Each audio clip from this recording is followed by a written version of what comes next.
Praise the Lord. സമാധാനമില്ലാത്ത, സമാധാനം തരാത്ത ഒരു ലോകത്തിലാണ് നാം അധിവസിക്കുന്നത്. സമാധാനമെന്ന് പറയുന്നതല്ലാതെ സമാധാനത്തിൻ്റെ പ്രവൃത്തി ആർക്കും കാണാൻ കഴിയുന്നില്ല.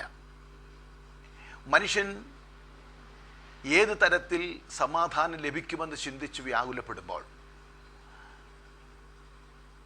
കർത്താവദാസനായ യോഹന്നാൻ അപ്പോസ്തലൻ യോഹന്നാന്റെ സുവിശേഷം 14-ാം അധ്യായം അതിൻ്റെ 27-ാമത്തെ വാക്യത്തിൽ ഇങ്ങനെ വായിക്കുന്നു: സമാധാനം ഞാൻ നിങ്ങൾക്ക് തന്നേച്ചു പോകുന്നു, എൻ്റെ സമാധാനം ഞാൻ നിങ്ങൾക്ക് തരുന്നു, ലോകം തരുന്നത് പോലെയല്ല എന്ന് ഞാൻ നിങ്ങൾക്ക് തരുന്നത്.